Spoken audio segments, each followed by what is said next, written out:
This is where the fun begins. Yes, Texas is a rival. I have a river of Kool-Aid for basketball.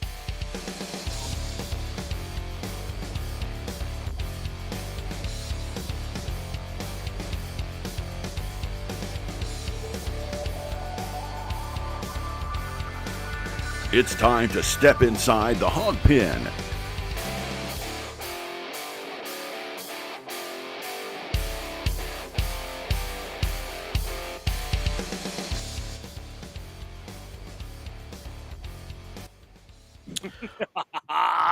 What's up, everybody? Welcome into an all-new episode of Inside the Hog Pen. As you can see, one of the three blind mice. Stone Cold Steve MC over here. No, I'm just kidding.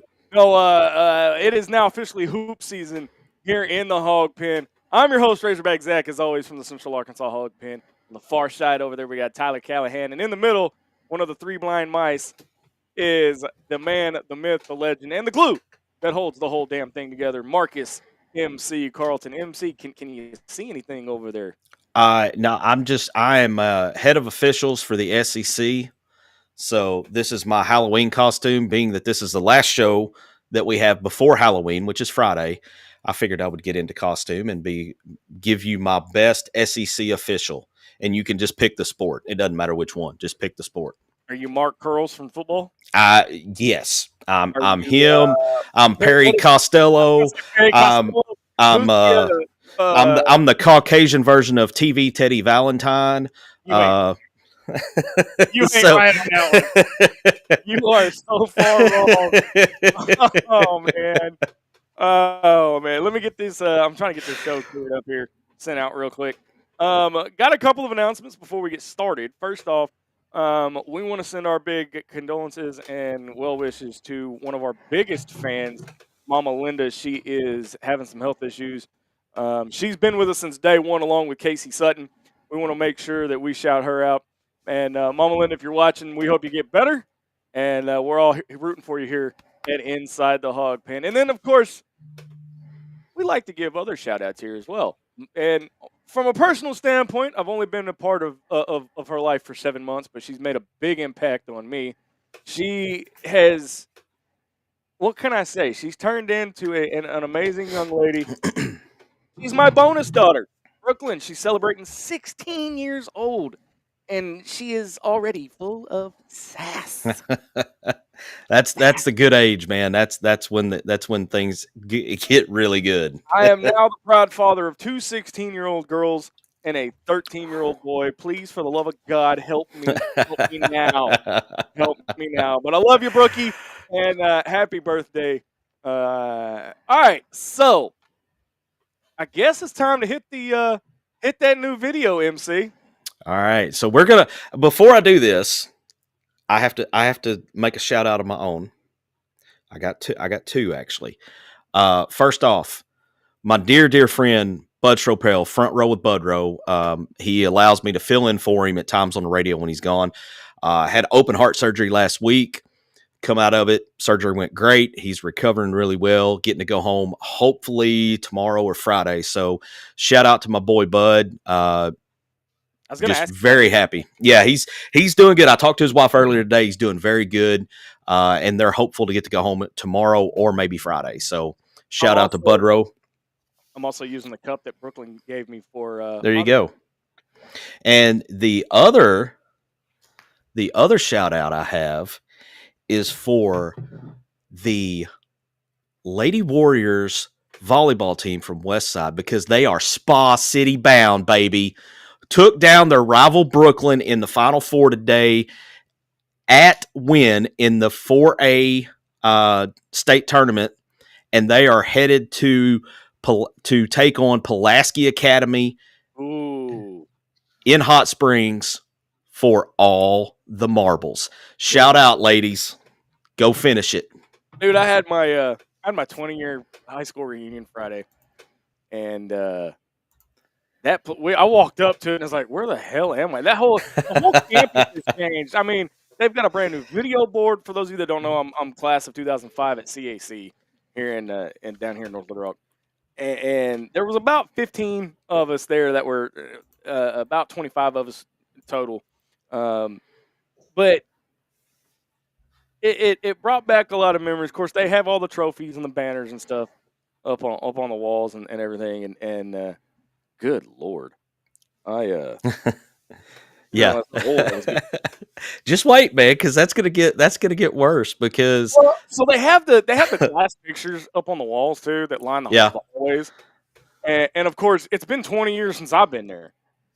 And so we're walking halls going, all right, there's 2025, there's 2019. Where the hell are we at? Yeah. So, but, yeah, man. Hell yeah for the West Side. Now you've got a podcast out covering West Side. Yeah. Oh, wow. I got feedback from somewhere. The Talking Stick podcast. It's basically it's an all West Side show, just trying to put a little spotlight, show a little love to the school. Had several coaches on. We actually had the volleyball coach on, who's in her first year at West Side. We've had her on twice, and might have to have her back for a third time before they go down to Hot Springs, just because. So, things are going well, man. So you have you've got the Talking Stick. Yep. You've got the Final Jump Shot. Yep, which I'm cranking interviews back up tomorrow. I've got one tomorrow night, and then I've got one next week. So yeah, I'm starting to crank that back up because it comes back in December. But never forget where you started. Yeah, I mean, hey, I'm here, man. I'm here. Here in the pen, baby. Hey, and speaking of being here, is it time? It's time. It's time. School's in session, baby. School's about to be in session, boys. Here we go.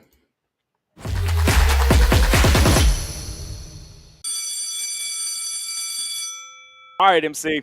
I gotta ask you. Teach. I gotta ask you. Two back-to-back 20-point victories. And there were and they weren't just anybody. These were two top tier. Yeah, pretty salty teams. Cincinnati, who knocked off, what was it? Was it Michigan or Michigan State? Michigan. Since he knocked off Michigan, yes. He knocked off Michigan, and then you go into Memphis and knock them off by 20. I mean, now again, they're exhibition games, but these guys weren't playing like these were exhibition games. And that's the thing. I mean, it's I'm trying to slow my roll a little bit because these were exhibition games. But if you watch that Memphis game, nobody on either side, nobody in the building was treating that like an exhibition game. Oh, no. Have we gotten word from Bum? We have not heard from Bum. Time out. Who's this guy? Yeah, exactly. Who the hell's this guy? Wow. And the stogie. All right. I like it. I see what he's doing. He's coming to you live from the Guantanamo Bay. Oh, man. What's up, D-Man? Where you been, man? Man. I couldn't think of a good backdrop for this. The house is under construction for probably the next 6 months. What better way of just sitting on the porch? I mean, it's bonfire weather, man. As long as this rain holds off, I think we'll be all right. Let's not talk about the new do he's got going on. Yeah, I noticed that too, man. He's back there clean cut, clean shaven. I'm like, what is this dude? Yeah. Dude, low key, I went 3 months without a haircut due to the moving. So I think I deserve it. There you go. Well, never mind. So Amy's in the comments, MC. Yep, I'm headed there now. Saying that I starved her all night, the night of the high school reunion, and then made her freeze. For the record, I told her to put her sweatshirt on. She didn't want to do it. All right. That's her fault. But no, I did get her hibachi after the there you go. My boy Baxter. I will pull up my senior picture at some point and show you because caricatures where the head's bigger than the body. I had a big ass head and an itty bitty body. I'm pretty much living that right now. So, oh man. But yeah, on this to kind of circle back around on this Memphis game, man. Started kind of rough, and honestly, we got punched in the mouth. I was happy to see it because I wanted to see how these guys responded compared to how last year's team responded. And I thought we handled it pretty well, man. I mean, we got down big, but I never saw any kind of panic. I didn't see guys pointing fingers at each other. I just saw Billy Richmond and Malik Thomas and some of these dudes just be like, nah, we're not losing this game. Well, I one of the mean, things I wanted to ask you, it was beautiful to watch.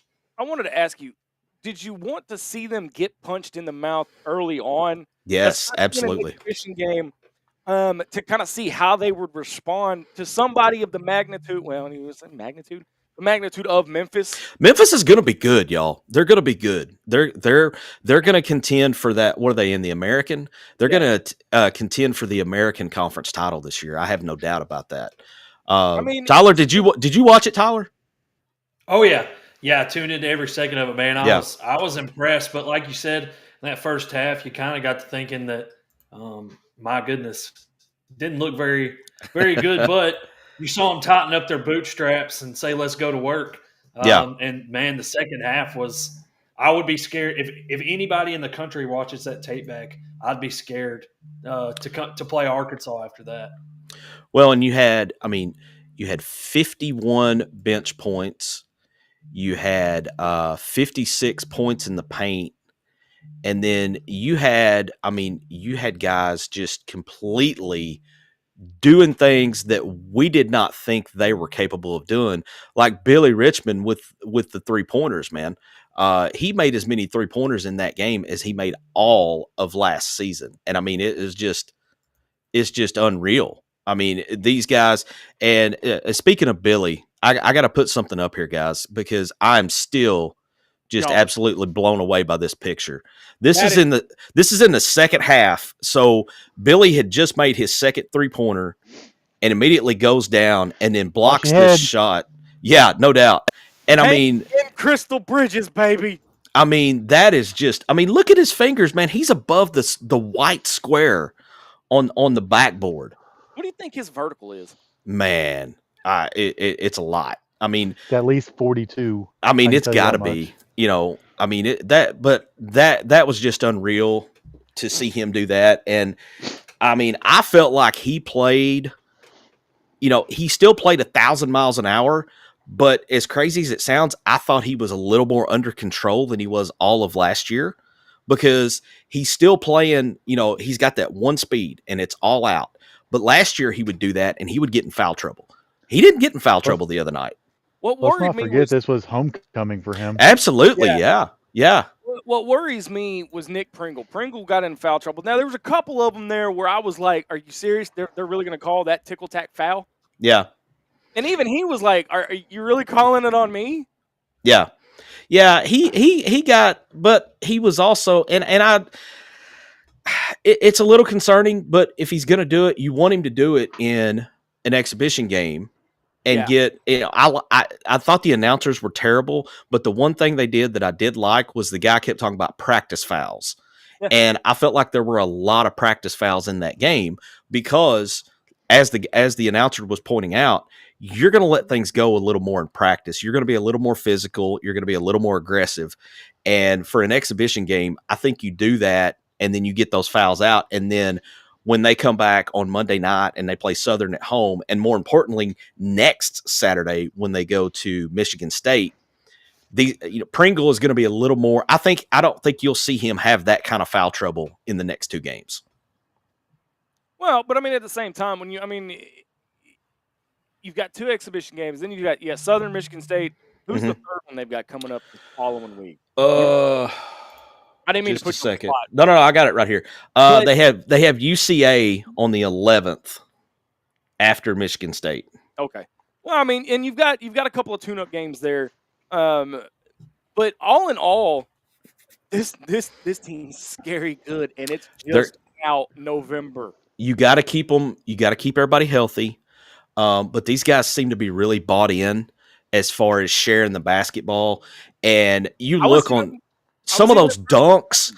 If you look on some of those dunks, like when Billy's getting a dunk, or when Brazil drove baseline, and shot to the top of the pyramid and kicked the photo deck that's on the side of the pyramid, and then come back down 2-handed hammer.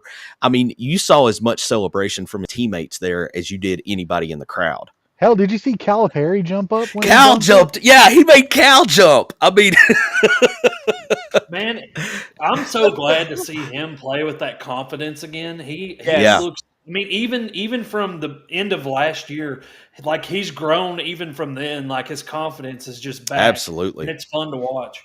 Yeah, he is a matchup nightmare when he's locked in and he's driving baseline and he's pulling up for threes and he's dominating rebounding. I mean, he's a matchup nightmare because what are you going to do? You're going to put a big on him and let him drive right by, or you're going to put a little guy on him and then he's just going to take the little guy into the post and post him up and score all day long. If I have to try to find something to complain about in this game, free throw shooting and turnovers. But free throws. again, it's an exhibition game. For the game, let's see. We ended up free throws. We shot 66% in the first half, 68 in the second half. Not terrible, but not great. I would like to see that number more between 70 and 75%. If this team hits 75% of their free throws, they're going to win a lot of games. What did you think about Cal's comments while he was on with the announcers, while he was still coaching and still cheering them on? I thought it was hilarious because he's like, "What am I doing?" You know, and the last thing he said was, "Never again. We're never doing this again." He was trying to split his attention, and it just, a coach is going to coach, man. I got to throw this comment up from Dan Yoakum again. Malik Thomas was best player on the court. Can't argue with that, man. Yeah, 100%. He come in, what did he end up with? 23, I believe. Yeah, 23 points off the bench. He's just a freshman. He was 3 out of 7 from three-point range, 9 out of 15 from the field. He had 7 rebounds, 4 assists, and 4 steals. That's a hell of a stat line. Y'all know what Carter Knox is doing, right? He's playing the Theoro role this year. Yes. Yep, he is. He's dunking everything and shooting the open shots. Yep. He's got good handles. He can get to pretty much. I mean, this whole team can handle the ball pretty well. Yeah. Like even Malik Ewan can handle the ball pretty well. Yeah. It's just insane that this team's a matchup nightmare. And you even heard some Wildcats talking about it on Twitter. Mm-hmm. Yep. Yeah, the Putty Tats had no choice but to recognize what they saw. Now, let me say this. I'm double fisting the Kool-Aid right now. I mean, I'm going full flash dance with it and just knocking it down all over me. Now, that said, y'all, we got to look at this schedule because this schedule is absolutely brutal. I mean, and Cal set it up this way on purpose, and I know exactly why he did it. But going to Michigan State, the second game of the year on a Saturday night, holy God. I mean, that is an insane environment anyway. And very few people are able to go into Michigan State and beat an Izzo-led team. Now, I'm going to be uncontrollable if they go up there and they win that game. I think it's going to give you a chance, though, early to find out who you are. And I think the biggest question that this team is going to have is how do we structure our lineup and our substitutions to get the most out of the roster that you have? Because there's going to be, like, between Nick Pringle and Malik Ewan, what are you doing there? And things like that. And obviously it depends on who you're playing, if you want to go big or small versus the team that you're playing. But also, like, the Billy Richmond, Carter Knox. I mean, those two guys right there, the way Billy Richmond played against Memphis and Carter Knox finally came on a little bit towards the end of the game, but he kind of struggled in that game. So there are a lot of questions of how he's going to structure that. And I think because of the tough schedule that we have, it's going to allow him to figure out what he needs to do early. So when you get into the SEC, you kind of got an idea of how you're going to do it. I want to throw something at you guys because I'm sitting here looking at the stats, and I just saw something that I didn't realize. You guys know who played the most minutes the other night? Is it Billy? Malik Thomas. Wow. Off the bench. Look, I'm gonna tell y'all right now, going back on MC's comment, y'all realize how unbearable he's going to be. So let's think about this though. I don't want to. What do y'all think our starting lineup's going to be? Because the way you can match this up is you could do like DJ coming off the bench. Mhm. You could do a platoon swap. You could have Team A and Team B. 100%. Or you could call it Team 1 and Team A. That way both teams are first ranked. But well, and you've got a really good point there, D. But at the same time, Calipari doesn't play like that, does he? Or it's a platoon swap. he He can. did one time He can. in Kentucky Yeah. with Willie Cauley-Stein and that whole group. Yeah. I mean, I would think the starters are going to be Acuff, Thomas, Carter, Brazil, and Ewing. I That's will what say I'm thinking. I will say Or this. Pringle. You can change. I mean, it kind of depends, but you can either go Ewing or Pringle. Pringle. One of the two. I think here's what I think. I think you're going to see over the next probably 3 to 4 games. I would say 3, 4, maybe even the next 5 games. You might see 5 different starting lineups I agree. because I mean, we're depending getting a on- good look at this yeah. team right now. it depends on who matchups, how they match up against their opponent, and then also, Cal is still fine tuning this thing, man. He's wanting to find the 5 best guys, and then we may not see the same starting lineup until conference play. It could really go that way. That's exactly what I was fixing to say. Was that the lineups you're going to see now between now and January are not going to be the same ones you see when you get into the meat of the conference schedule in early February, mid-February, and even into the tournament. And guys, I don't know that the starting lineup is like gonna be a set thing from night to night just because of how you want to attack the teams that you play against. And then you might start guys at the beginning of the game. You go through the first half, and in the second half, you got these 5 guys that are playing really well together. Or Malik Thomas has it this night, and one guy doesn't. Or this guy has, So again, that's a very good point that Tyler's making. Is that what if? Because you're going to have one of those nights where one of the guys that just doesn't have it. So you've got to. It can't be. Oh my God, what are we going to do? It's got to be okay. Next man up. Yep. You know who we need to get to talk about this, right? Chuck. Skittles. Yep. Good old Skittles. Yep. It's about time for him to make a return. I think it's about time we give him a call. Yeah. We'll have to get Chuck back on because I think I would have loved to have been a fly on the wall if he was watching the game the other night because I imagine me and him had some of the same reactions. Daggone, I should have texted him. But shoot him a text. Let's get him on before Michigan State next week. Man, I like this team. I think you guys are spot on in that it's going to be somebody different every night, and that's what makes them so dangerous. Is it was Malik at the Memphis game, the Southern game. It may be TB or Carter Knox, and then when we go to Michigan State, I'm telling you right now, watch for Acuff to have a big game at Michigan State because you guys know where he's from, right? He's from Detroit. Yeah. So watch for him. One of 2 things is going to happen to Acuff in that game. He's either going to have a really good game or he's going to be absolute crap because he's trying to force it. And there will be no middle ground. He'll be one or the other. While we're on that topic, Go man, ahead. I really felt like that's something that he was kind of doing at Memphis the other night. And Calipari talked about how talented our lineup is, that unless you're going to take a good shot, you're taking opportunities away from the other guys on the team because there is so much talent. And there were times where it seemed like early in the shot clock, he took it upon himself to get to the basket. And there were a lot of those that he didn't convert on, didn't get to the free throw line. And I know I already talked about that. And this is nitpicking, obviously. It is early. But I hope that he settles in and doesn't force it as the year goes on. Here's the biggest thing of his stat line, because his stat line wasn't terrible. He had 17 points on the night, 6 out of 16 from shooting. I'd like to see him shoot a little better than that. He was 0 for 4 from 3-point range. That's definitely going to change. I just think he had one of those nights where he couldn't get one to fall. The biggest piece of his stat line that sticks out to me is that he had 7 assists and 0 turnovers. For a guy that has the ball in his hand that much, and he didn't have a single turnover, and he played, what did he play? He played 25 minutes. And I don't know if y'all saw that's it. impressive.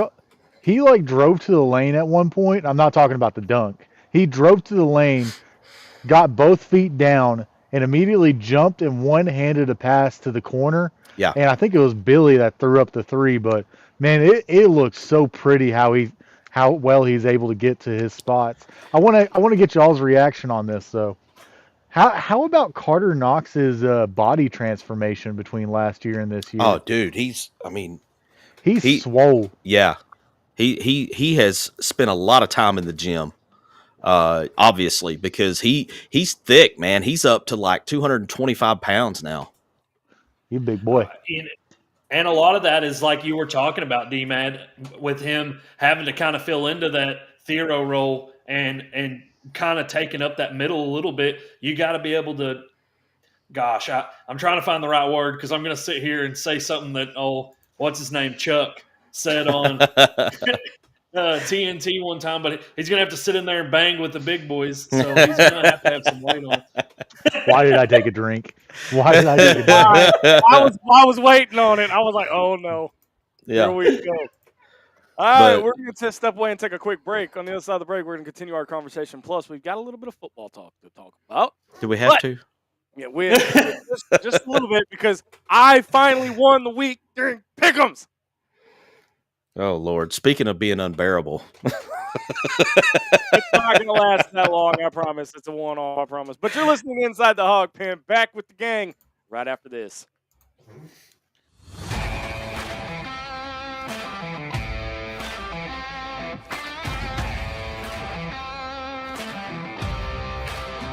Meeks Design is your one-stop shop for custom clothing with a personal touch. At Meeks Design, we can help you tell your story through your wardrobe.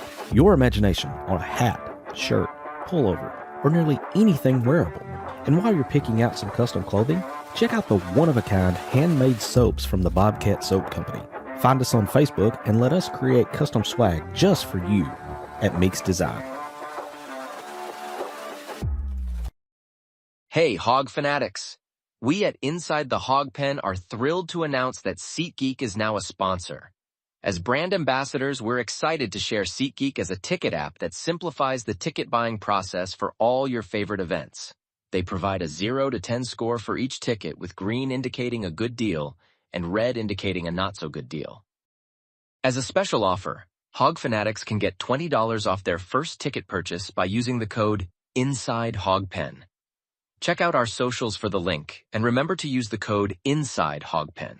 Attention Razorback fans and local businesses. Are you ready to reach the most passionate Arkansas sports fans out there? Introducing Inside the Hog Pen, not your normal Razorback talk show. We're fans first and don't try to hide it. No agendas, no propaganda. At Inside the Hog Pen, we call it like we see it. And now we're looking for sponsors to join the team. This is your chance to put your brand in front of thousands of loyal Razorback fans who live and breathe Arkansas sports. From small businesses to major brands, we have sponsorship packages tailored just for you. So let's grow together and make Inside the Hog Pen bigger and better. Don't miss out. Call 501-416-4331 or email us today at insidethehogpen@gmail.com and become a proud sponsor of Inside the Hog Pen.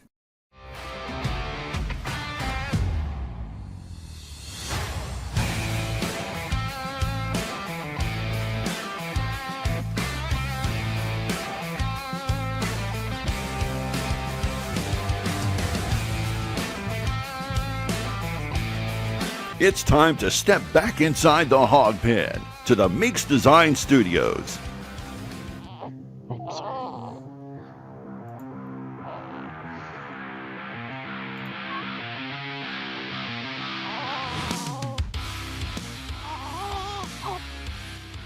right, welcome back to Inside the Hog Pen. Tony Montana, a.k.a. D-Mad, Stone Cold Steve Chucky, a.k.a. MC, and Officer Doofy, a.k.a. Tyler. And I'm Razorback Zach.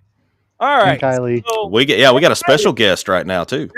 the newest member of the Hog Pen is with us, Kylie. She's making her presence known. She's still the youngest as of right now. Yep. For another week or so, probably. That's right. I unfortunately had to put the cigar down. We're gonna have littles because your wife is due any day now, right, Tyler? That's right. Uh-oh. Yeah, man, we're very close. Any minute, really. Yeah. Nice. So if we turn our back for a second and we come back and Tyler's gone, You know, pretty good indication what happened. So, got a couple of things as far as football goes before we get to our pick'ems.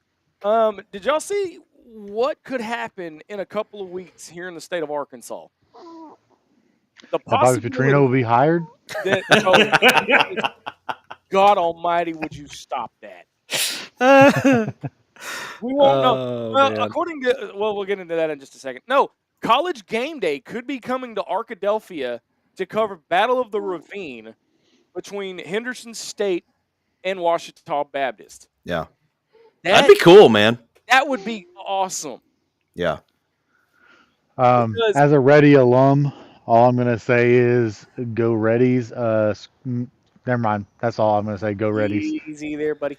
Well, and I don't know if you guys saw this or not, but earlier today, after that clip of Reese Davis went viral, of him talking about he's kind of, the one pushing this for the Battle of the Ravine, you started seeing joint efforts between the Reddies and that other school. Is that good enough, D-Mad? Okay. Thank you. Hey, I mean, I'm kind of in the Reddy family now. So Ouachita Baptist. All I'm going to say is those Baptists still go to the Ready parties. The Reddies don't go to the Baptist parties. I can tell you that much. Yeah. But you did see the joint effort of them, tagging each other in posts and stuff. There's a meme that's going to have to go around here in a second. It's when they're holding the gang towels. Yeah. I mean, even Reese, when he was giving that interview, said, this may get me in trouble. However, yeah. So yeah, going to Arkadelphia is going to be huge because number one, you wouldn't think that game day would go to that, but as of right now, there's not a ranked matchup that week. Right. It's only Georgia and Florida, or Georgia and Texas, that are ranked that week, and by then, who knows? Texas will probably be coming off an Arkansas loss. So, oh no, that's the week after. Never mind. Yeah, but I mean. The thing about it though is you've got to think what that's going to do not only for the two schools but for Arkansas as well, for the state, not the university. Right, just the state of everything. And I will tell you this: if you haven't been versed in Henderson news, right after I graduated, they got sold to A-State. Yep. They have not been doing well financially after I left. I think I'm part of the reason why, but I'm not going to say anything. Hey, get over here. I mean, that's kind of why I feel like I'm part of the Reddy family now. You because are. So I would definitely have to put on some Reddy gear that day. Man. I will say this: when it comes to pranks, there's not a lie there, because I had a friend that was at OBU my freshman year. Mm-hmm. I went to the OBU dorms the week of.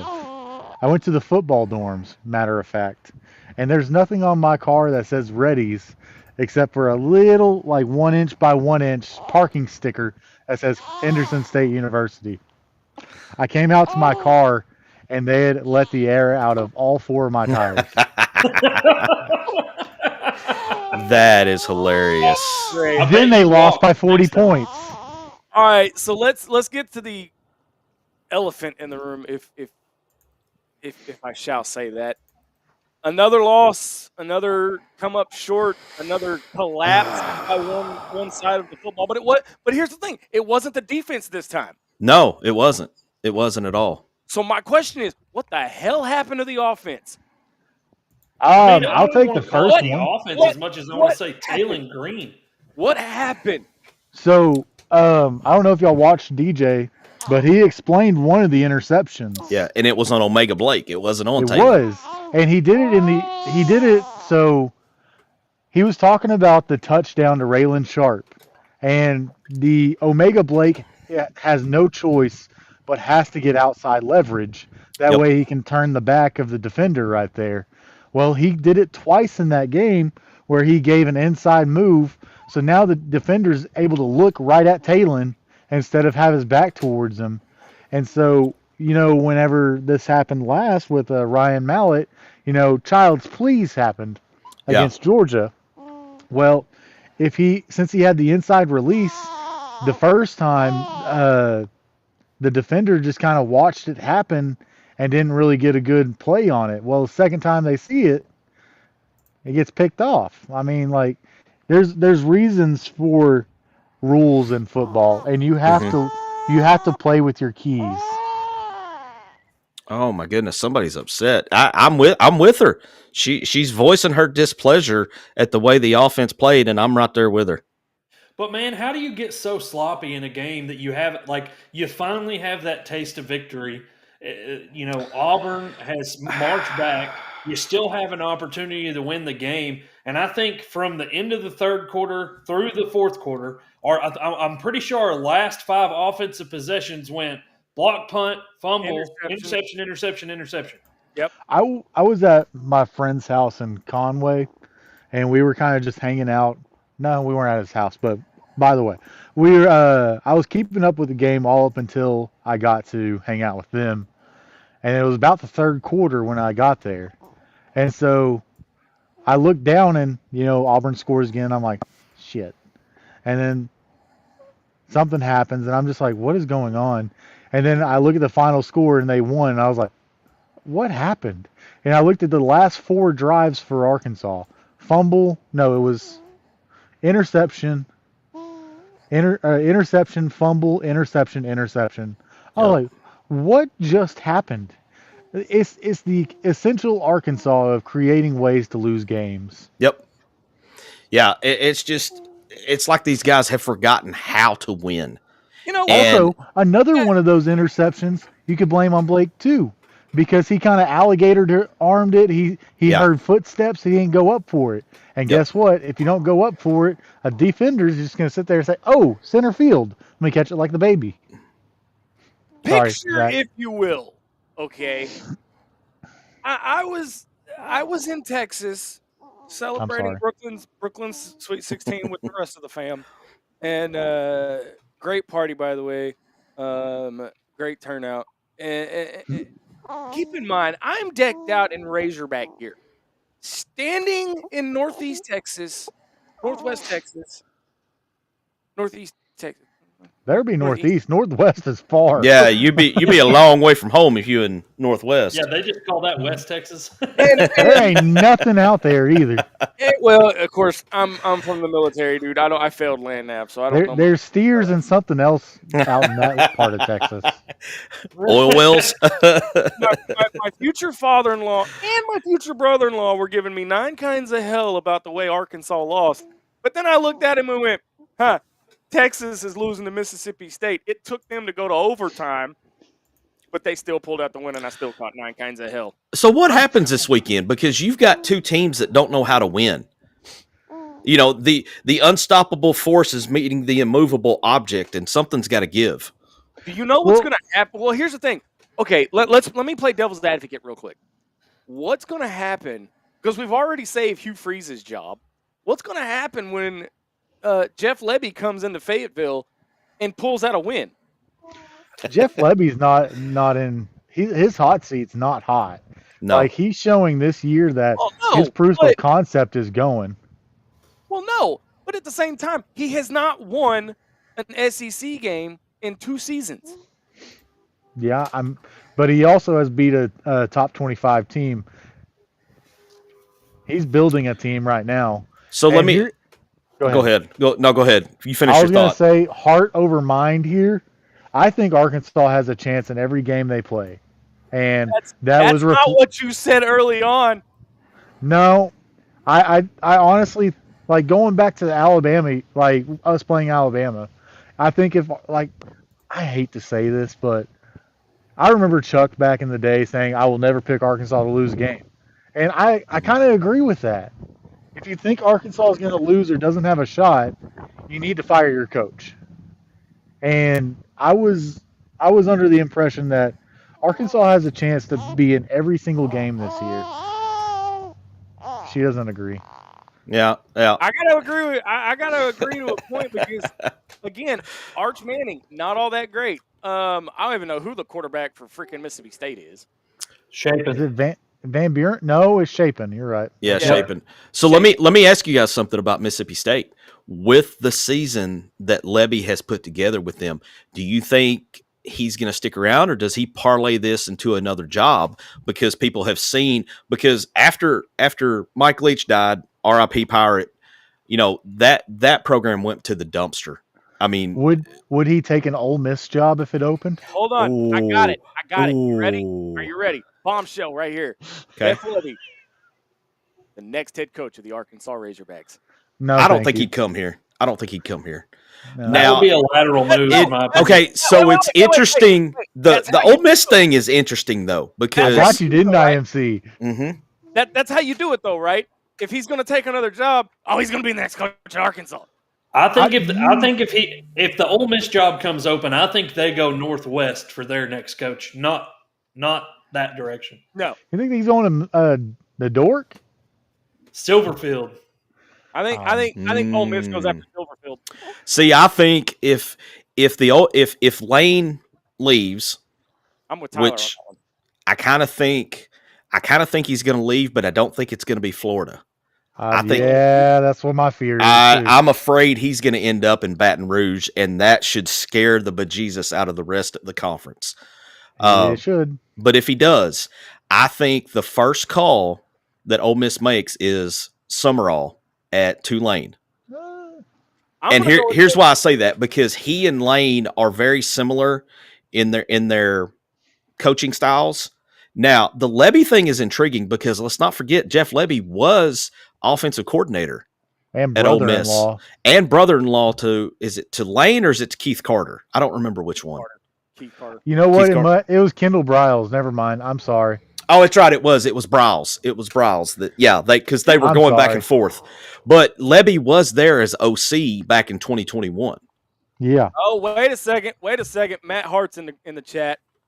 Our insiders here. He said, right, Silverfield hasn't entered my conversation yet. He's down on the list according to my new top 4. So the thing about Silverfield, it's one of those things where, do you want to hire another offensive line coach if you're Ole Miss or Arkansas? Because that's what Silverfield is. He's an offensive line coach. Now he has NFL experience, so that's a whole different story. He's not However, Matt Luke, and he's not Sam Pittman. So yeah, Also taking a group of 5 team probably to the college football playoff this year. I don't think they're going to get there. I just don't think they're good. They beat us. Didn't they lose two straight? Didn't they lose Saturday? No, they've got one loss, and they beat USF on Saturday. Okay. I really don't think USF is pretty good. I'll tell you that. But I just don't think Memphis is going to be like a world beater. Their resume consists of beating Arkansas. And Arkansas found every way to lose that game again. speaking of South Florida, what do you boys think about Golish? I don't hate Golish. I think he has a proven system because he proved it when he was at Tennessee. Yeah. I don't think he and Silverfield are on the same level. There is an interesting piece to the Golish puzzle. His wife comes to Greenwood. She's I believe she's a Greenwood native. I think. Man, I could be wrong on that. The thing about him is that with all the stuff that we've been hearing about the money they're willing to throw at this next head coach and the NIL package they're trying to put together, it seems like Golish would be a swing and a miss. It would be like you didn't hit on the guys that you really wanted. He's your second team.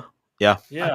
I think James Franklin, I think if you are the board of trustees who are making this decision, it's one of those things of you don't let James Franklin out your building. Is kind of what I'm thinking. You make him say no multiple times. Not even multiple times. You reroute his jet if you have to. and before the comments blow up of, well, he can't win the big one. He can't win the big one. Well, you know what? He wins a hell of a lot of the little ones, and without the little ones, there are no big ones.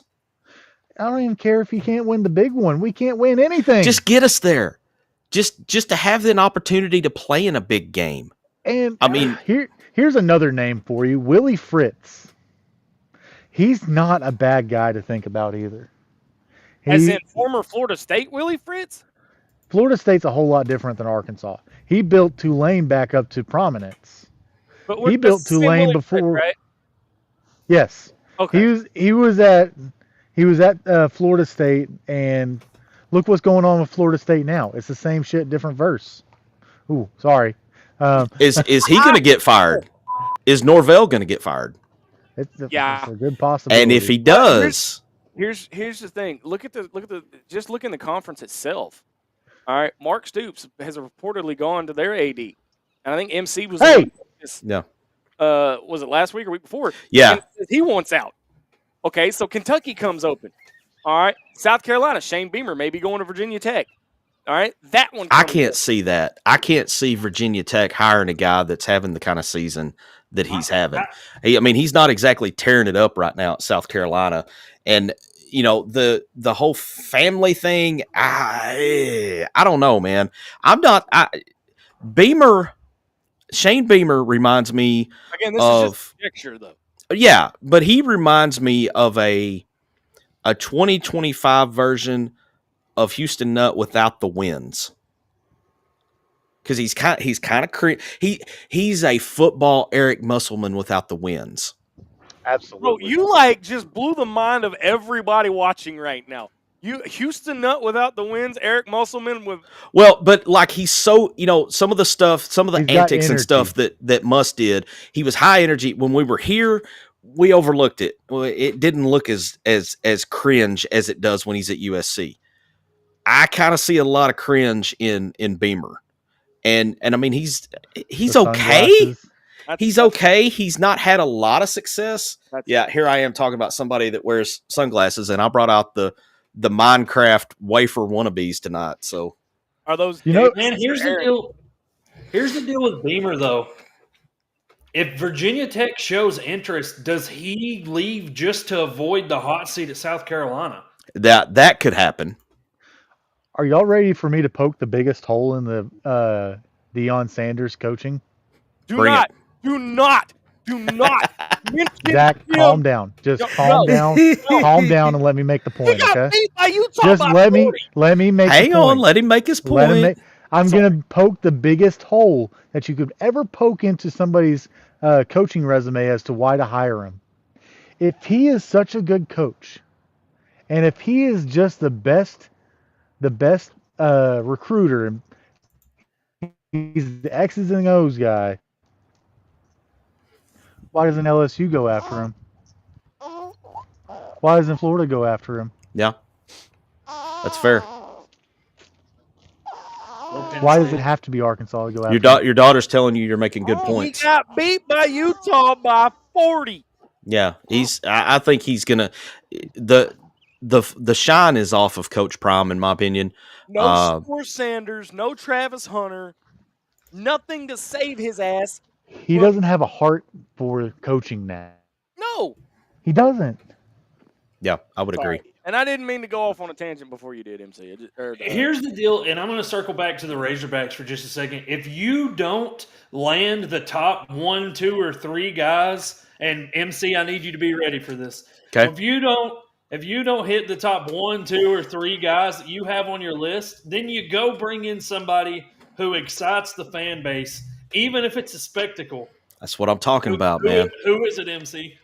Yeah, those Arkansas Razorbacks, man. We're going to win some damn ball games. But seriously, guys, who are the 3 guys right now that you think instantly make us relevant? That you 100% are convinced make the Razorbacks relevant. And unless we miraculously win out, Bobby Petrino is no longer on the list. I would agree. I'm sure everybody's in agreement with that. I would agree. Dan Mullen would be one of them. 0.0. I still have Petrino on my list. Why? He's 0-3 in one-score games. Yeah, he is. What's every first-year coach going to go through? Recruiting. Yeah. But again, no, they're going to go through a time when they lose all the games. Mm-hmm.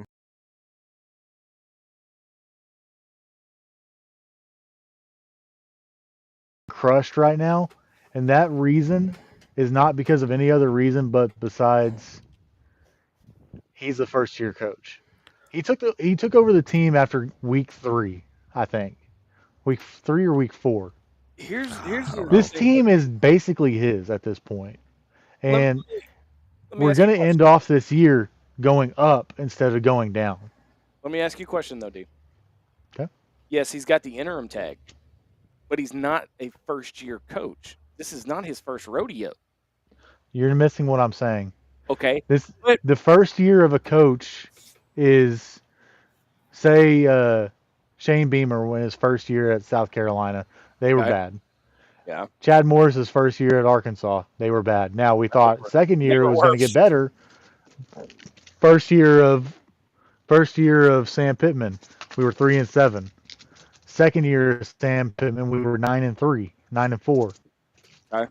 I mean, there's a jump from a first year coach to a second year coach. You're not talking about experience. Look at And to D-Mad's point, I don't think that Petrino is probably going to be the guy, but our defense had played much better last week than they did at any point earlier in the year. Defense played good enough to win last week. My point is this, okay? How did he get to 8-4? It was Chad Morris's players. It was COVID that saved him. Take away those super seniors, and you're still sub 500. You want to know who else saved him? Because look at what happened in the consecutive years following that 8-4 season. He hasn't. You want to know who else? Who else saved him was Kendall Briles. Yeah. Yeah, I have to eat a lot of crow on Kendall Briles, but Kendall Briles covered up a lot of warts. Like you can go look at my Twitter account. Yeah. I got the receipts. I said everybody's going to sit here and complain about Kendall Briles scoring 35 a game. Well, the next year we scored 10 a game. Mm-hmm. Yeah, he was able to cater his offensive game plan, and I was one of the biggest guys on his tail, but he was able to cover up a lot of shortcomings that KJ had in his game, and he tailored it to where it was the typical Arkansas offense too, ground and pound based, and take a shot here and there. Yeah, that is all of Arkansas's ever history has been an option attack with a running game. Mm-hmm. And we sat here and just grinded this man until now. I'll give you this: Kendall Briles with the whole Baylor situation, problematic. Yeah. But he's a hell of an offensive coach too. Okay, what's he done at TCU? Probably scored 35 a game there too. They're 6-2 or something like that. I'll see what I can find on that. Up on that. Okay, that's the telltale sign. Okay, but here's again, the whole notion that I'm getting at is when a new coach comes in, those aren't his players. When he signs that dotted line on that contract, that immediately becomes his team. He has to go in and re-recruit every single one of those players, which is why you don't see any of these players hitting the transfer portal. Mm-hmm. When Sam Pittman was fired, you don't see any of them talking about the transfer portal at the end of the season. Now you might see some, but depending on who the next head coach is. But you have to immediately recruit the same guys, whether it's an interim head coach with Bobby P, or if it was Sam Pittman, or if it was Chad Morris, Brett Bielema, God forbid, John L. Smith. It doesn't matter. The minute that coach has that head coach title, that becomes his team. Well, and I like the way he approached it coming in, because one of the first things he said was, hey, we're tearing off the rearview mirror. We're going forward. We're all going to give it our best here. Everybody on this plane is our players. Yes, everybody that's in here is with us, and you're either going to play to try to give yourself some film so you can hit the portal after the season, or you're going to try to put, it doesn't matter why you're doing it. We just need you to give your all. And I think that's the approach that you have to take when you're in that situation that he's in. But guys, here's my fear. And this is just PTSD from Arkansas going Arkansas. with all these other jobs coming open and the potential of like Ole Miss possibly coming open or Missouri possibly coming open because those guys leave and take bigger jobs, I am terrified that we're going to make a pitch to somebody, and I'm just going to use Franklin as the example. We're going to make a pitch to Franklin. We're going to make a pitch to Alex Golish. We're going to make a pitch to Ryan Silverfield. They're all going to get better offers, and we're going to end up with either somebody like Dal Loggins or Barry Lunning Jr. AKA Chad Morris 2.0. So that's my fear. Here's the deal. If it gets to a situation where those are the candidates that are left, why not just keep Bobby Petrino? Well, if you're going to that's a great question, and I'm gonna piggyback off of that, and I'm gonna say if you get down and it's those guys, go hire Gruden. Go hire Gruden because it's going to turn heads nationally. You're going to get all the PR that Colorado got when they hired Prime. Okay, I'm gonna try to poke. I'm gonna emphasis on the word "try" because I'm not as good as D-Mad is at poking holes in theories. But here's the thing. All right, hashtag. Here's the thing, dude. All right, you got all these other schools open: Ole Miss, Kentucky, LSU, the possibility of Missouri, Florida. Penn State. Why would they not go after Gruden? Because they feel like they can do better and they can get an established. There's a heck of a risk involved with any school that is seriously going to consider Gruden, simply because he's never been a college coach. And if you look at his overall record in the pros, a lot of people will say he was mediocre and just happened to fall into a good situation to win the Super Bowl. I mean, there's risk involved. Here's the other thing you've got to consider. We're and bombshell. We're going to be looking for another AD. Sorry, folks. I hate to tell you, Hunter Yuracheck ain't going to be here by the end of the year. I got 2 words in regards to a new AD. Kevin Scanlon. Kevin Scanlon. Where's he hire him. He is okay. So Scanlon is a former quarterback under Lou Holtz. I believe he was like the 1979 Southwest Conference Player of the Year. Was it Holtz or was it Hatfield? It was Holtz. It was Holtz because Hatfield didn't get here till the early 80s. Hatfield's the one that replaced Holtz. But Scanlon has the business background in working for Stevens. He's a former Razorback that understands the program and understands the importance of getting fans like us. Not just the big money people, but getting fans like us to feel like we're important. And then he's also involved with the Razorback Foundation right now. Wasn't he one of the ones that got let go in that 10% reduction? Nope. Wasn't him. That was a trainer. Trainer. So is he working for the foundation right now? Yes, I believe so. Okay. To answer Dan Yoakum's comment about Houston Nutt. There it is. I'll put it back up. From everything that I've gathered, Houston's not really wanting to be AD. Yeah. It would be perfect, honestly. As an Arkansas fan, selfishly, I think that would be perfect. Also, put him in charge of the Razorback Foundation, though. Also, with our athletic director, right now, it's the easiest job you could have. You have to make one hire every year. The one hire, baseball's going to take care of itself. Basketball's got Cal, so you don't have to worry about that for a while. Yeah. For at least 4 or 5 years, let's be honest. And then all you have to worry about is football, monetary-wise, Lord. You don't have to worry about softball and all the other stuff because... I'll say this. revenue sports. If Matt is still watching in the chat, I think he'll back me up on this. Whoever comes in at AD, you got to fix this GM situation. Oh, 100%. Because this dude, I don't know what this dude has done since he's been on campus. I've not seen him do anything other than be at that one press conference, and it's not working, man. It's not working. You got to get an actual GM in here that knows what they're doing. Here's my question about this whole thing, MC. What happened to the Hunter Yuracheck that was here when he first got here? Where's Did y'all see that? Yuracheck? He was chirping officials at the last game too. What happened? What No. happened to that Yuracheck that listened to the fans, that brought Coca-Cola back, that brought the Slobber and Hog back, that listened to the fans? Why all of a sudden is he so against us? I don't know that it's that he's against us. It's that he realizes he has traded his shovel in for a backhoe, and there's no way for him to crawl out of this hole that he has put himself in with several landmines that he has stepped on along the way. The whole naming rights thing for the stadium, the seat restructuring that he did at Baum and Bud Walton both. Not to mention He burned a lot of bridges there. Not to mention the renovations at Bud Walton that were supposedly supposed to take place.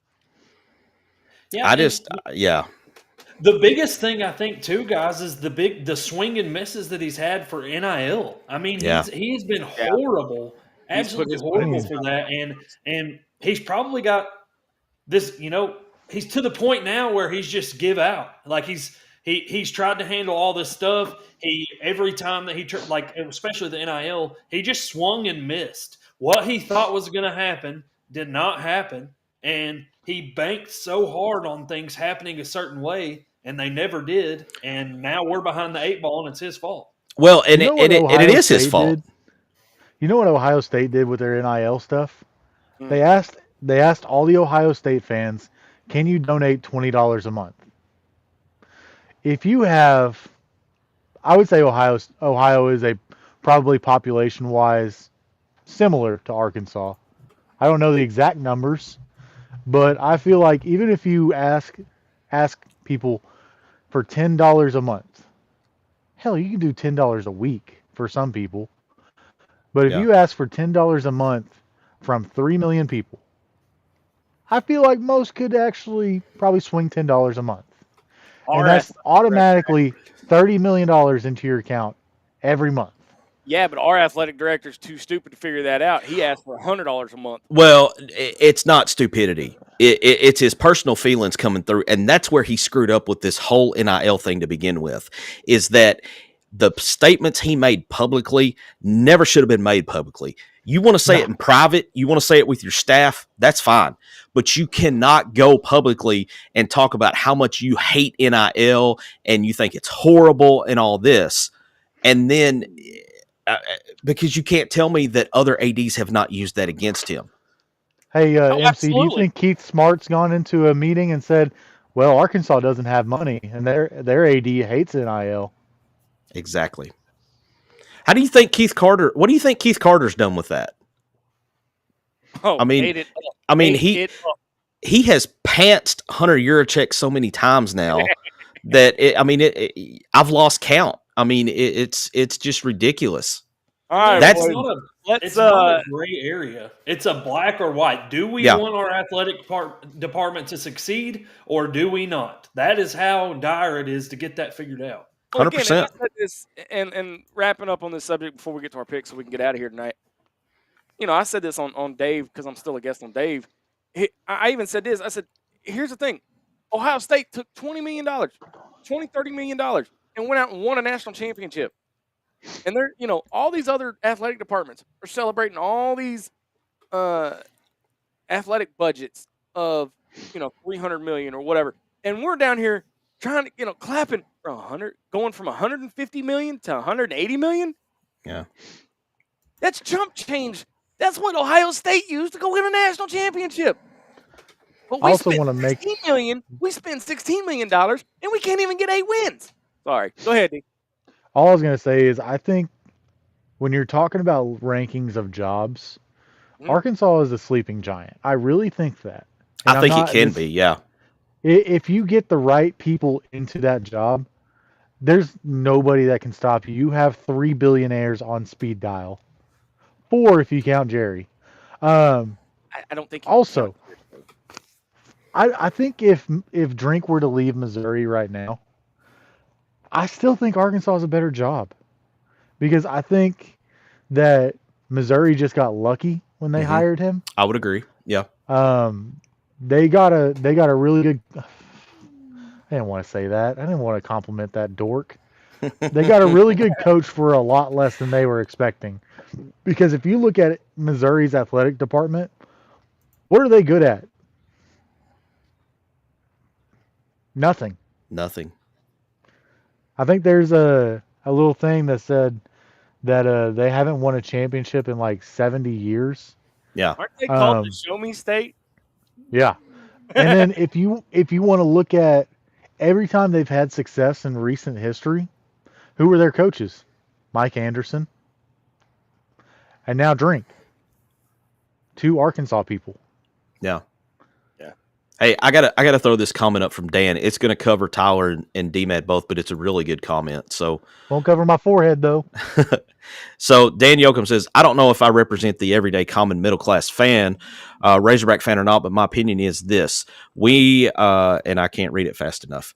I ain't paying for nobody to come to Arkansas. I will pay to buy tickets and concessions, but there's no way in hell I'm going to pay to get some players to come to Arkansas for 1 year and then leave.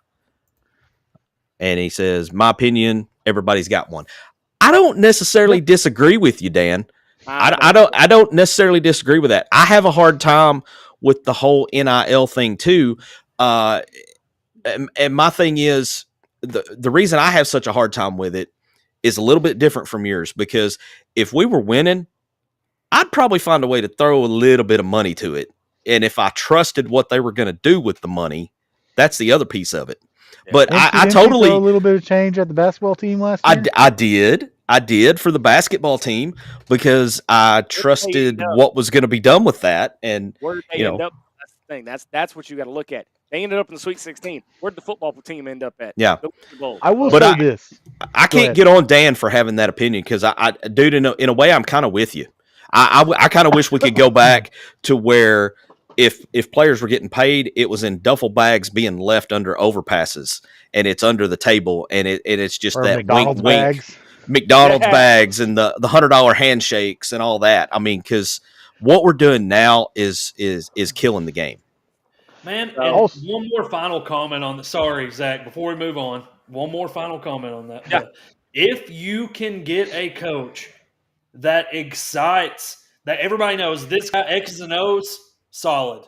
We know that he can put us in a position to win. All we got to do is find the athletes and spend some money on them. If you that's what you got to look at. And when we're talking about names, like think about it from that standpoint. Who can you just coach described Bobby Petrino? Who can? I'm going to drive down to Hot Springs and fair, but he's not wrong. That's fair. He's not wrong. Not wrong. All right, so let's get to our pick'ems, and then we'll get to our final thoughts and get out of here for the night. So here are the standings as they are, if I did my math right, which is not promising. But we need to make a graphic. I need to get on that. I'll see what I can do with that. For the week, I came in first at 6-1. Thanks, Arkansas, for not letting me go undefeated. 5-2 is MC and Tyler, and then Dylan came in last at 4-3. Your overall standings are like this. MC has a commanding lead at 37-19. Dylan is at 34-22. Tyler, even though he came in 2 weeks after the rest of us, has now caught up to me. He has now got 31 wins and 13 losses, with still the best win percentage. And, of course, I'm coming in last, but coming on strong, 31-23. Your picks this week, starting with Arkansas. Mississippi State travels to Arkansas. MC, who you got? Golly, man. I need to put my blind glasses back on for this one. Give me Cowbell. Wow. What's the definition of insanity? Doing the same thing over and over and expecting a different result. Yeah, I'm gonna take Klanga too, by the way. I can't. And I hate it, but I'm going head over heart. I mean, again, in definition of insanity, I mean, track record this season. So, I mean, you've got a point. Tyler, who you got? Arkansas or Cowbell? I'm going to take the Hog. Give me the Hogs, Chuck. I think the Hogs are going to win this one. I really do. They obviously have some things to work on, but I know Petrino wants to at least put a good taste in the mouth of Razorback fans, even if it's the last thing he does. Yeah. All right. D-Man? This one's tough. After It that is. whole diatribe I had, Flip a coin. after that whole diatribe I just had about never picking against Arkansas, am I going to sit here and pick against Arkansas? Absolutely not. Give me the Hogs, Chuck. All right. Next game is Vanderbilt travels to Austin to take on the Longhorns. With that being said, I'm making a parlay for points. That game is going to have a whole lot. Yeah, I would agree. I'm going to go ahead and take this one first. I will say this. Whenever you looked at the Arizona State game with Mississippi State, Arizona State just shut their offense down. They did. In the fourth quarter, and Mississippi State just kept on playing. And I think we can run on them. I really do. They're not going to be like Auburn. Go ahead, Zach. I don't know. That's the key right there. I thought we could run on Auburn, but frozen? Their defense. No, you're good. You're good. Looked way better than I would have expected.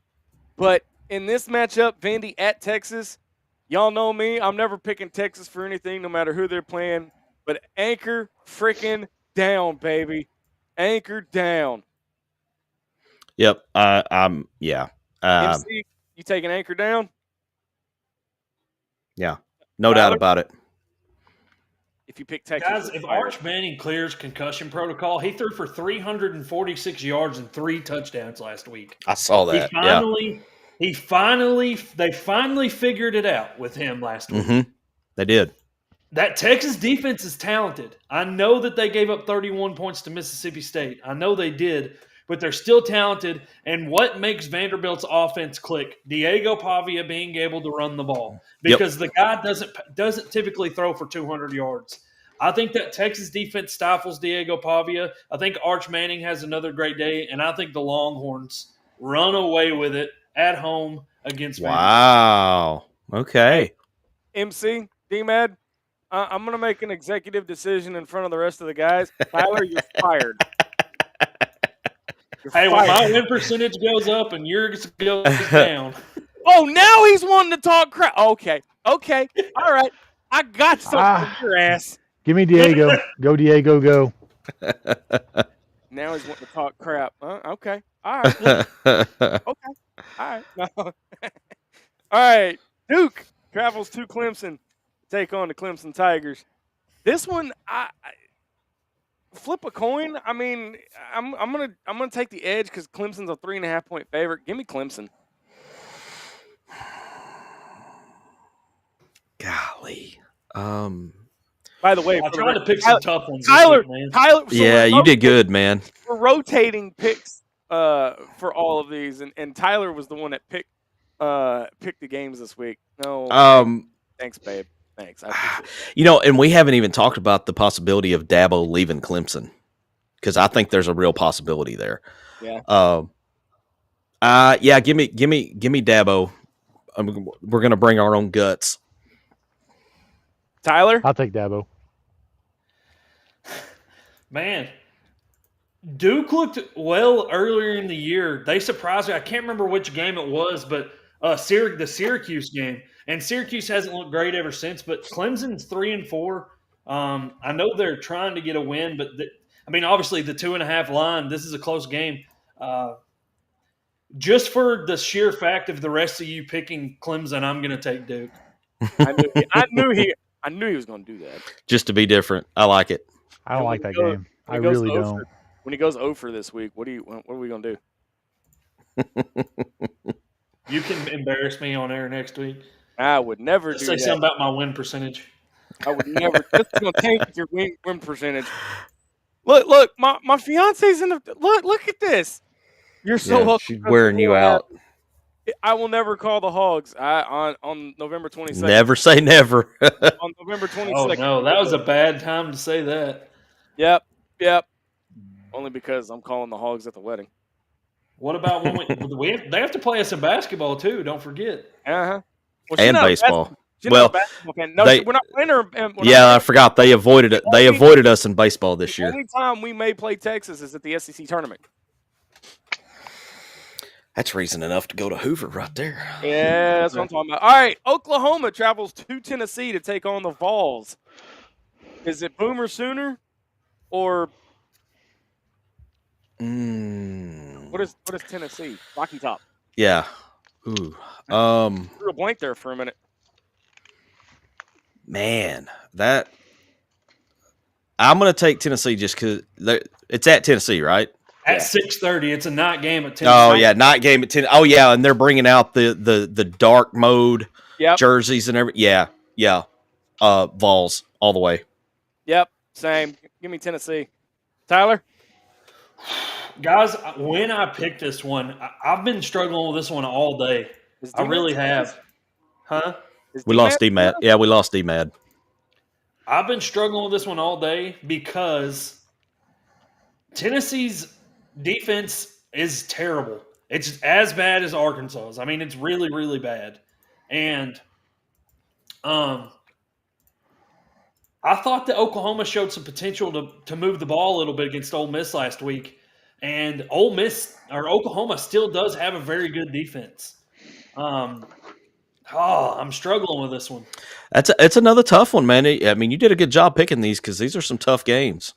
The only thing that gets me is I think that offense is going to struggle at night against at Neyland. Mm-hmm. That's going to be hard for that offense. So simply because of that, I'm going to go Tennessee. But my gut is really, really telling me to take Oklahoma. Jesus, you scared the crap out of me. I thought he was gone, and we got word that his internet crapped the bed. Next thing I know, I hear him in my headset. D-Mad's taking Tennessee as well. Next one, Cincinnati travels to Utah. Smells good. Utah is an 8.5-point favorite. Thank you. I took a shower before the show. Your first one of the week too? Actually, no. Who was that? Utah and who? Utah and Cincy at Utah. Cincinnati at Utah. Okay. I believe game day is there this week, right? Give me really? No. At Utah? Are they? Wow. Okay. I don't know. I'll have to look that up. I'm taking Utah, and D-Mad took Utah. MC. Yeah. Give me the Mormons. The Utes. Let's see here. They're the Sam's Choice of Mormons. The real Mormons are over there in Provo. That's where they're at. So I'm playing Road to Glory, and I'm at Auburn on my Road to Glory on College Football 25, and Utah is currently ranked 3rd. They can play. Tell you what, Kalani Sitake, he's a good coach though, for real. So I'm taking Utah. All right, and the last game of the night, Arizona State travels to Iowa State. Dylan is taking Arizona. Yeah, give me the Sun Devils. I'll take them. All right. Tyler? I think that I'm kind of surprised that Matt Campbell's not being mentioned as a candidate for the Razorbacks. Yep. One of the top candidates, but I'm going to take Matt Campbell and Iowa State. Man, to make that program consistent year to year is quite impressive. And I know they got an 8.5. That Utah's 8.5-point favorites. Up the altitude's going to be, that hurts a lot of the time. But I don't know. We'll see what happens. But I'm taking Matt Campbell. You just jumped into 2 games right there. You jumped into the Utah-Cincinnati matchup, talking about Arizona State and Iowa State. Oh my God! Yeah, I did. I don't know what I was thinking. I was like, what the hell's he talking about? We just filled all 4 of them. Let's see what happens. I still have Iowa State, damn it. Right. All right, final thoughts as we get out of here. D-Mad, since your internet's crappy, we'll start with you. Hold on. I had baby issues. Hold on. Thought you were having internet issues. Well, now it's baby issues. I'm changing a diaper at the same time. All right, we'll go to MC. We'll come back to you. football, schmootball. It's hoop season, man. Let's that's going to get my full attention from this point forward. I will watch Saturday. Okay, I will put it on. I will stand in front of the TV and yell like I'm supposed to. But just know this, that my brain and my heart is already thinking about Monday night when Southern comes to Bud Walton Arena. It ain't hoop season. You got one more week. No, it's hoop season. You got this week. It's hoop season, buddy. Tyler? Guys, I'm interested to see what happens in the coaching search. Obviously, we pretty well sure Yuracheck's going to be gone by Monday probably. And with everything we've seen, it's a fluid situation, guys. If you hear some of these big names start falling out, it's going to turn into a crap show fast. Yep. But moving past that, dude, I'm so excited for basketball season. I don't know what it is about 2 games a week that really gets me excited, man. It's so much fun. Basketball season is here, and we can, wipe our tears away from football with the success of basketball. Well, this is also the time of year that we usually switch our show days from Wednesdays to Thursdays to accommodate for the possibility of a game on Wednesday. Correct, MC? Yeah, I don't know that the Wednesday games will actually start until SEC play. I got to look at the schedule real close because I think we're going to be okay for a few more weeks before we have to think about moving the show. But if we do, it'll probably go to Thursday night because in addition to what I've done with football, I'm doing some high school basketball too, and I'm going to have a few games on Thursday night, but not very many. In other words, I'll probably be the only one able to host because you down there are going to have kids. He's going to be doing basketball. So you'll be stuck with me. I mean, I could remote in, from my location when I'm out. Like if it's halftime of my ball game, I might could drop in for a second. Play-by-play while he's on Inside the Hog Pen. Yeah, there you go. Razorback game. Hey, he's running down the court. No, D-Mad, final thoughts before we get out of here tonight. Top 2 coaches, you need to throw the bag at James Franklin, make him tell you no 15 times, reroute his plane to several different destinations. Do whatever you have to get James Franklin.